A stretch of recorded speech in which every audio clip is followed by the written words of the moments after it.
okunenya alien skin ndowooza siri eddagala kwaba promoter bafiiriddwa sente zaabwe Dubai lwa alien skin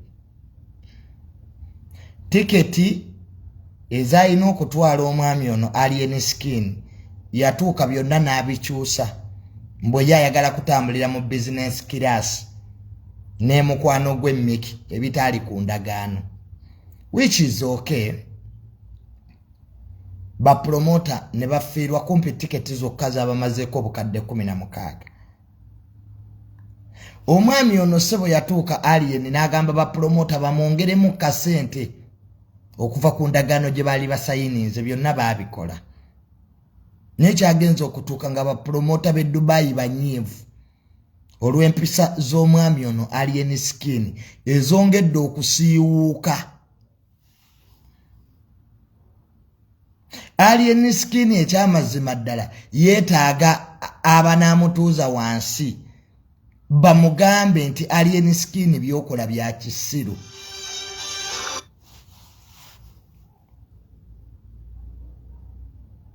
Ndowooza alien anaafunayo okwo ku bantu ba respectinga bamugaye nti mu byekisiru byakola abantu ate bafiirwa sente zaabwe. Mu butuufu naawe kitunulemu nga gwe promoter nga wakutte sente zo n'ozissa mu muyimbi najja n'atandika okwekola ebyekisiru bwe bityo n'otuuka n'oviira ddala ku ndagaano. Simanyi oba alien skin ne kye bayita agreement akitegeera kuba teyasoma nnyo kigenze wala era byonna alien skin byakola fe abamu tetukyamwewuunya kuba tuzenga tubyogerako ng'abamu mu bibikkirira.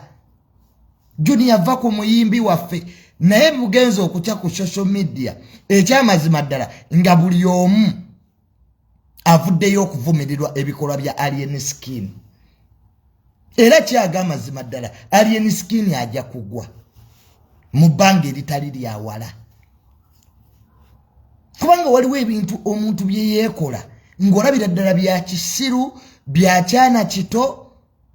Nze ekinnuma singa abyekola ng'abantu tebafiirwa sente zaabwe ne promoter yatuuse okukaaba amaziga ku last minute ng'omukulu alien mwe gwe mwakazaako kimenke yeefudde ekitagasa. Alien tasobola kurespectinga ndagaano kuba teyasoma n'ekigambo agreement takimanyi. Mu nsi tonenyanga omuntu atalina kyakufiirwa. Singa Eddie Kenzo ye yabikoze nandimunenyeza Eddie Kenzo ne kati alien skin ntandikirewa. Kyannaku nnyo nti alien skin abantu obakoze bubi kubanga bakulaga omukwano ne bakuwagira naye ebintu byoweekola oba byotandise okwekola inderongoranyi olina abasiru banne abakubira enduulu which is normal. Buli omu ng'anaatera oggwa abaakaawo baani agiwadde omuliro era mpaka nakati waliwo abaga alien talina nsobi gye bali abasiru bangi naye ffe tulabye abayimbi abazze munene bagwa. Alien omanyidde ba promoter e Dubai bali mu kukaaba sente bazifiiriddwa. Jozi wano ali omanyira bannamawulire oyogera arrogantire ng'era omuvubuka omuto ow'amalala w'abeera. Alien amalala gakulembera ekigo naye ekikyo tekiri wala. Ke tusabe nti ekkubo ly'okutto n'alifunamu anti watugamba dda ina abasiru abakubira enduulu mwatugamba dda yeeyimbira bibye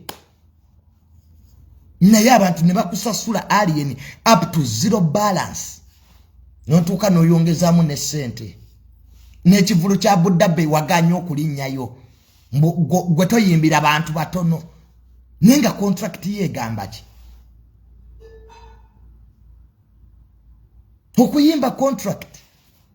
Abantu baji basaamu sente zaabwe ba promoter basaamu sente zaabwe naye alien skin ke tukusabire nti abasiru bangi bakubidde endoolo onaafunamu obudde butono n'owuliriza kubategeera okusingako kubanga byokola you need time era ffe tetuli siri omu kubakunenya really you need time weetaaga obudde ensobi z'okola toziraba kati kubanga ffenna tuliko myaka gyo tubitegeera omuntu ng'erinnya likutomedde kati iffe tuli myaka gyaliye nitubitegeera bintu ebyo bya showbiz ebyamalala naffe tubikola munnange nende rongoran tebirina nnyo gye biba bitutwala mu kiseera ekitali kyawula tugenda netulaba naye noga kati oba bino nali nkola byaki so alien skin mumuwa obudde amalala gakyali mangi obutaakyabulimo bungi tannategeera nti okuyimba business bapromota bakera ne batekamu sente zaabwe notukanoga sebo gojja kulinnya business ennyonyi bbiri ne zigenda ketukusabire alien skin naye ffe ogwaffe tugukoze ate Isima yali yabitugamba dda nze we neewunyiza omugenzi Isima yatugamba dda nti bannange mukola nsobi omwana oyo alien tannatuuka naye social media yakola ensobi gye tulina okutereeza alien akyali muto nnyo mu bikolwa bye n'endowooza si ye muyimbi gwe tubadde tusuubira luyala okumaketinga era kansubire nti ensobi tutandise okugiraba nga namukadde Isima bwe yali yatugamba era tutandise okutwakola ensobi Palaso has proved us wrong neera wakyali abasiru abakubira alien enduulu because mu bulamu bw'ensi eno woba onaatera okugwa enduulu z'abasiru ziba nnyingi ndabyeko n'abanuupu nga banyiivu eri alien skin era Honorable Segirinya namulabyeko n'abaana abalala nga bavuddeyo okuvuma alien skin olwa enneeyisaaye ayogera so arrogantly amalala ayina mangi naye ketumusabire nti ekkubo lyakutte anaalifunamu kubanga si asose era si yasembye byonna byakola twabirabako era n'abaabikola tumanyi we baakoma omanyi ennaku zino nina predictinga nnyo future kwa bingi nnyo byendabye n'amaaso gange so omuntu mubuulira nti gwe wootaterezaamu wano otuusa okukola ki otuusa okugwa ennume y'ekigo ab'amawulire bo osobola obbamanyira naye bapromota bo alien tewandi bamanyidde kwa promota yentandikwayo era yenkomerero y'omuyimbi ne bamoze radio abaali bayimba ensi neewuunikirira kubanga mu butuufu teriyo omuyimbi ajja kusinga radio naye nabo bayinako bapromota bayinako abantu be bawa respect so omwana oyo alien temumunenya nnyo is still young is a younger man ali mu birooto bye erinnya lyamutomera yeetaagayo abantu abakulu okumutuuza wansi bamugayidinge bano ba miki simanya simu zitufane those are idiots tebalina nnyo kibajja mugattako naye nga byakola alien mune naffe tubikola amalala mune gatuyitirirako ne gatuziba amaaso noloza nti mu Uganda gwasoose era gwasembye naye nga mune oba weerimba ate ng'era oba weerimba it's just time obudde obutali bwawala alien ajja kuwanukayo ennume y'ekigo agwe so story ya alien bwetu bwebadde naye nga bapromota bafiiriddwa sente zammwe mbasaasira nnyo Dubai n'abantu abasigadde bayomba ensobi si yabapromota ensobi ya alien skin yeyeekoze ebintu eby'ekisiru n'atuuka ye n'aseetinga tamuzize okuviira ddala ku ndagaano gye baali basayininga so really tetujja kuwagira brand zitalina makulu ekyo kyo mujja kitusonyiwa abali eyo abakuba enduulu affe tetuwagira bantu batalina magezi if we see you you are stupid we shall not support you and we shall always stand on our position nga alien bw'ataatugula kumuwagira naffe muleke twogere bye twagala. I see a lot of stupid people around.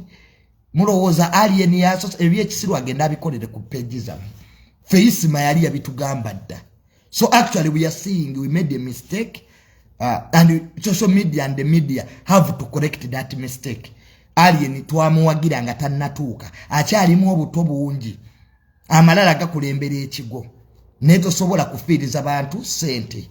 Ebyekisiru wandi byekoze ne ba promoter nabo bantu. Segere, they put in their money to bring you. Notandika sebo okuba manyira. Mbuze kati njagala ennyonyi 2 ne zimuleka. Ne bamusaso ya first class milioni 16. Natuuka eri. Ate naganze sijja kuyimbira bano. We baba bakusasudde sente. Ne bwosangawo abantu babiri era boyimbira. Wano tulina abagagga bakirumira basiba bayita abayimbi. Bayimbire family zaabwe madiro gaabwe. Kyogamba bote babayimbira. That is stupidity and sheer arrogance and nonsense, which we can't accept. So we are not going to support you in your stupidity. So abawagizi bali any skin tubetondera mu advance. Omuyimbi wamwe bwatafuna kumpisa na magezi. Tujja mukalakata ajja tuulira. Ate ffe tutye biduduma. Ate ffe kati agenda tukola ki? Omanyi muleka nazifu twakabaawo. We have been here. And we are still here. So byekisiru byammwe byokumanyira abantu. Naga amalala mugatwale keri. Isima yali yabitugamba. So actually omugenzi Isima yali mugezi. I have now started realizing Isima said everything. And I am now seeing the mistake we made. Twavuma palaso thinking that Alien is an alternative, is a better brand. But ate tugenzo chizuula nga twekuba omusumali mu kugulu. But Alien is young. He will realize after time. What was stage eyo?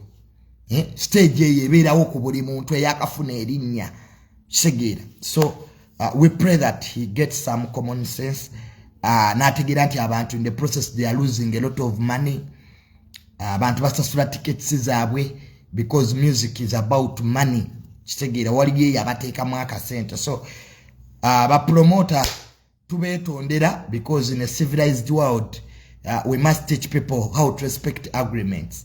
Naye omuntu atasoba kigeze walanga Alien tomusubiramu loyalty, business hardship tomusubiramu that common sense really to respect what people have paid for. If you can't respect people, nobody will respect you. Nobody gwani. If you want to work with people, ngabo oyagala to treating Alien ne Alien bwalina okutreating abalala. Bovaawo n'omanyira abamawulire naffe tujja kumanyira. Nabagamba nti okukakanya abantu okuyisaawo bye muyisaawo kiyinza obutabayamba. So we pray hard that he gets some common sense. Alien yategeere nti si asose ate si asembye agamalala g'ekivubuka agajjemu atandika okudda luyali muntu gwe twali tuwooza nti wali. Naye nga basiba baleekaana bakuba enduulu those idiots abajja wano okutubuulira nga Alien bwali ow'amaanyi. Nalabyeko ne blog omwe yakoze ensobi era ne bamuvuma mbo Alien asinga Bob Wine. N'owulira embwa zino. Oyinza okukopeyalinga Alien ku Bob Wine gwe. Oyinza n'okukyogera mu bantu gwe. Principle mumanyi Bob Wine. Just because Uganda abamu mwebuza magezi. How can you compare this younger boy Alien? Ato namala una mwezi to Bob Wine who has been there for the last 25 years. Mutijja nnyo nammwe ne musiriwalira ku bantu. Oba buno obuvubuka bwa TikTok oba bwavuddewa. Nusa akavuka kaliyoko kasamize ebinnyo. Kibanda Alien yasinga atya Bob Wine. Just abatalina mulamwa, those people who lack common sense. Bebagoberera ebintu ebyo. But don't compare Bob Wine to Alien. Bob Wine is far bigger than what you think. He's a big brand. Bob Wine tayisa abantu maasi. So awonga tuvuddewo nalabyeko ku bbaluwa President Museveni gye yawandiise ku kalulu k'Ebukeddeya. Ebbaluwa eno ngisomyeko mawulire amaziga ne gampitamu ningaba newa negwanga lyaffe werituuse. President 7 yawandiise ebbaluwa kalulu k'ebukeddeya nga si mumativu n'ebyagenze mu maaso. Abakungu b'NRM ne batuuka okuba be babadde bavuganya nabo, ne babba akalulu ne bakunakuna nga teri abakuba ku mukono. Ekintu kino nkizize nkyogerako emirundi mingi, era bwe nsanga abakulu mu gavumenti nkibagamba tulekerawo okujooga abantu. Ebirala byonna tubikole naye abantu tubalekere obululu. Naye mwe abatawangulwa mbu NRM yo tewangulwa, kyekituleetedde obuzibu. Abantu ne bajja balonze candidate mulala, nosa a group of people undermining the election process. This is what the president was saying. This is bad. Absolutely, this is wrong. And it should stop immediately. Abantu abamu abali mu government mulekerawo okujooga abantu. Lwaki gwani gwatawangulwa luyale? Mwefudde nnyo bakingi meeka mu bitundu byammwe. Mbukubanga ekitundu ekyo kirimu omunene w'NRM yalina okuleeta LC5, gwalina okuleeta LC1. Ekintu ekyo mu kikomye kijja tuviirako obuzibu. Let people vote. Ne president w'eggwanga n'atukugamba nti nabadde ng'alaba firimu. Kintu kibi nnyo era tukivumirira. Muzimbye data ideology nti akalulu kakumala biseera. Kakati mu Abannayuganda wemwe n'abanyigiriza. Mubanyigiriza misolo. Malwaliro.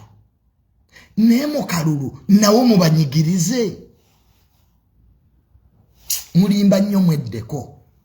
Era nawagedde nnyo president kye yayogedde. Let there be investigations. Mulekerawo okujooga abantu.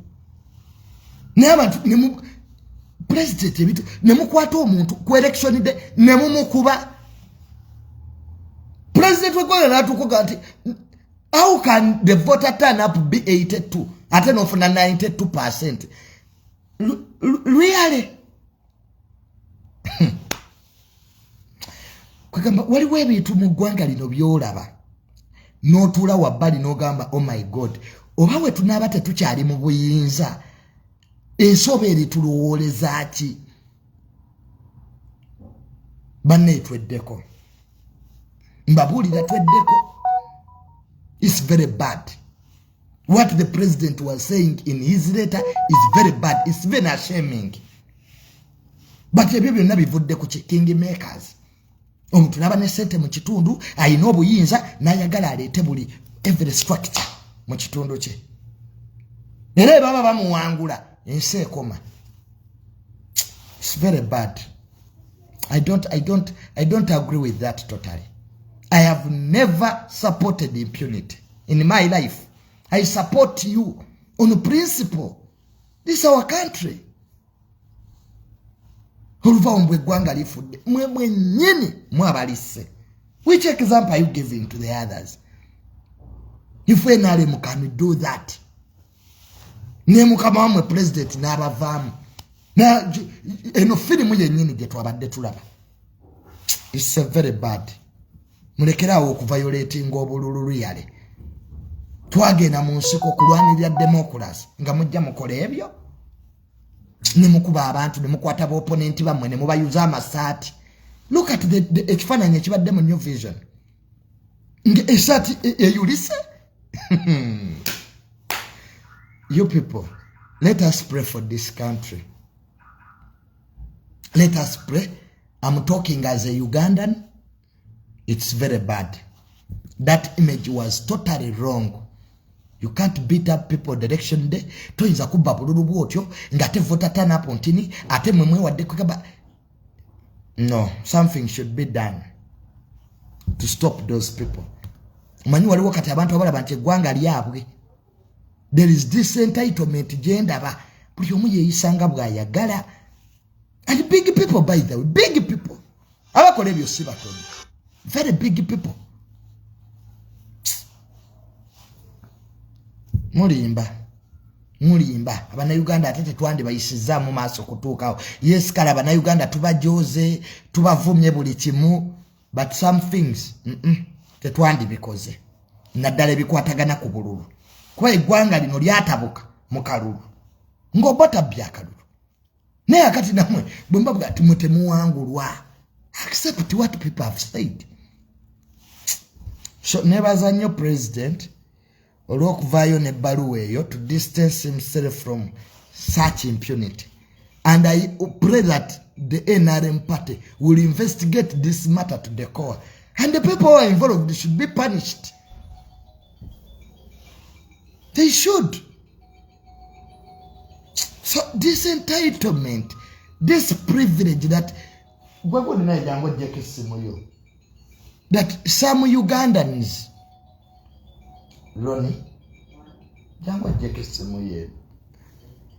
some Ugandans are more than others. It should be stopped immediately so that we really have a good country. So ekyo kyonkivumirira era I wish tetuddamu kukiraba where people undermine elections byabadde bukeddeya so tetuli basanyufu and we are not going to support anybody. Don't take abanabugate mbafula basiru nammwe abantu bababyeka amataka abantu babona ati n'obululu nabo mubajoge kati what is the essence of elections really? So as the NRM party they should really sit and stop this is uncivilized kitu kibinyo. So but ebbaluwa ya president mweri mawulire nga naye alaga okwemulugunya kwe ebyabadde mu kalulu k'ebukeddeya gye yasamalayizinze nga firimu era n'alagira anti-corruption enoonyereze bunnambiro bonna abakoze okwandamayininga akalulu ako bakwatibwe.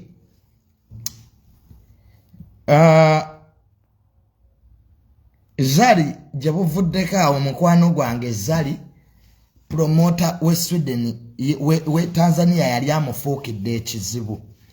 Let us pray that Zali in all of this drama ofunyemu ekyokuyiga ebintu ebyo ebyabantu bayita nga tebalina ssente Bulaya mu biviire mu ddala. First do due diligence. Zali oli brand y'amaanyi ani akuyita ayina ssente mmeka so that mwewala such embarrassment abantu okubalangira.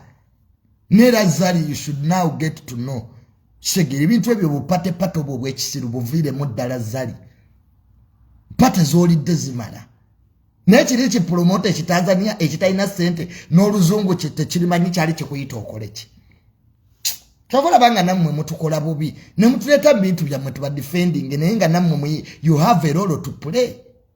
Bwe Zali oloza buli kiseera tujja kujja ngano tukudefending. Get mature. Why do you go to parties where you feel you are going to be disrespected? Sit in your home. No muntu nebakuyita temutuulako waka. Why don't you sit at your home? You Tanzania, you Kenya, you Rwanda, you muzunga nnyo. That's why you are finding problems. First do due diligence. Nti omuntu ona ampise sente azina. Pate yo gye nnyendako eriko baani. Get handlers. Now you are still doing immature errors. Kati abantu lwaki basendekere bikwata ku bbaawo. That was also a mistake. Much as Zali, I defended you, but you also have mistakes you are doing. Why do you talk about your husband? Moreover, talking about your husband with people who are nonsensical. That's why mufune ebizibu baserebu. Nze kati ebizibu byange mbyekuumira. Ko omuntu omugamba ekizibu kyo n'akiraalasa buli wamu. That's why we have kept our problems to ourselves. Ani gw'onyumiza ebizibu byo? That's a big question in life. Whom do you tell your problems? Today we are friends, tomorrow we are enemies. Sigaze ebizibu byo. No muntu oze at the back of your husband. Atom o nyumyanga bwali panike. You are gwazali wa wonye nti you didn't even say anything bad. Naye omuntu munanga akwabya. Omuntu asobola okuteeka audios zo mu public. Private conversations oyo muteno kutta asobola. If a person can put your private conversation to the media, that person can kill you. Abatayina kyakweka. In fact, abatayina ne kyakubalamu mu nsi. Nze tamale bwe nkugamba ekintu nenkiwulira ewalala. So much as the promoter is also stupid, but even Zari, you should also now start where to know more. Because baserebwe bizibu bye bagwamu same stories because they don't learn. And they have this mentality that Junior will always be there. Tujja kubeera awo tubakole ki tuba supporting. But the fact is promoter you just wamaya ina bujja. Either side is on bills to. That's what has made me unique. I tell you your problems. I even look at this side. Zari also had some weaknesses in all of this scandal. One, he has failed to do due diligence. Where am I going? What is there? Who am I collaborating with? Over what? These are key questions before you do any business. These are key questions to the intellectual world. My videos unezange za abasoma. Bobate wasoma soko oveo. Because you don't know integrity, you don't know loyalty. Sina budde. Bwakuda ate mbasome so manikate ekitumbu wa Uganda abasiru mweyongedde obungi. Stupid people now many. Statistics zebakola million 10 mu Uganda ansiru. These were statistics made. A million 10 mu Uganda ansiru bweddu. They have never attained basic education. Bali mu struggle bo. They think a struggle is a planet to be in. Which type of stupidity is this? How can you say that I'm in the struggle? Is it a planet? Is it a religion? Is it a tribe? Some of you are just stupid. So, I don't now have time for that audience. Mujaku did that. So, what I'm saying is, Zari had some weaknesses somewhere.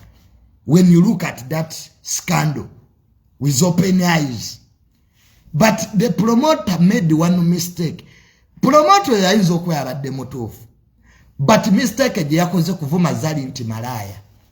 Nechoko Zari taina sent. The moment you hear such a language, you understand there is malice somewhere. Bwawulira nyongo omukyala avuma mukyala muneti malaya. Nagatako taina sent manya nugu. Because how can a woman feel jealous that you have men? Abayagala bakazi banno. So ebyo bivumo bya nugu bya bakazi abayine nugu ku bannabwe. Eraje ka start pulira conversation y'omukazi kweza oyo malaya oyo taina sente kyakola ne sajjale mbisambi ng'omanya nugu. So promoter just yabuliddwa bubulwa ngeri gyasengeka mu points ze. But she might have had a point. Naye okuvuma kasitota andiko vuma. You lose the point. You singa kale yabyogedde bulungi because Zari yeche yamusinze. Zari stated her points clearly ngolaba bikwatagana. She was calm. Naga yes, she's my friend. Ate Zari yayombye mu luzungu. So audience ya TikTok emu yagisazeeko. Bana badde balinzo vuma Zari ate luzungu kati bana amuvuma ki. Ate era kyanjigiriza nange Junior nyina tandika kuyomba mu luzungu.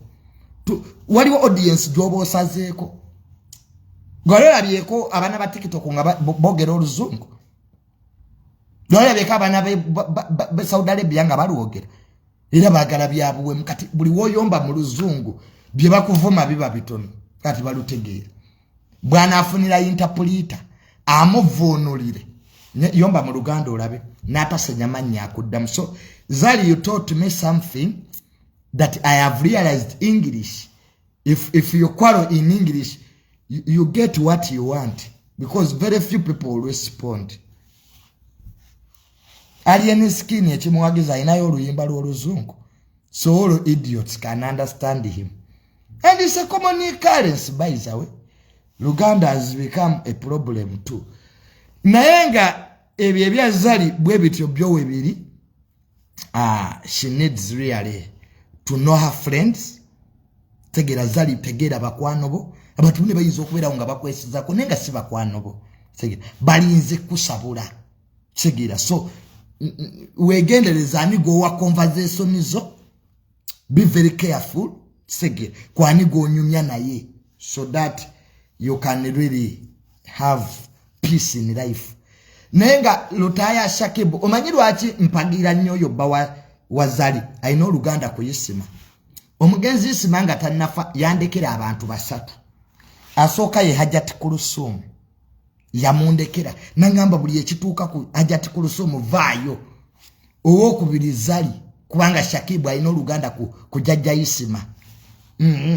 Eyasembayo yali Donzera basatu be yandekera nangamba abo kitu kyonna ekibati fight with all your might. So kyovola banga I defend them because nze ng'omulamuzi yasigalawo ku social media kuno atula ku Supreme Court of Justice nina okutuukiriza ebintu bya ligase ya isima.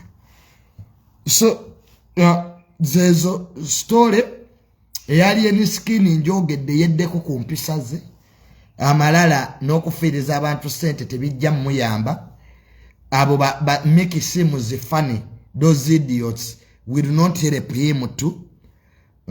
Because I hear mugamba mbu TikTok yetambuza ennyimba. Singa TikTok yetambuza abayimbi lwaki abali ku TikTok si bayimbi? Why? If TikTok is too powerful, bigger than mainstream, why are TikTokers not singers? Gono, you are just stupid. Anze chembamba vuma. Chiri chita chino. If you are saying alien skin is powerful because of TikTok, why don't TikTokers start singing?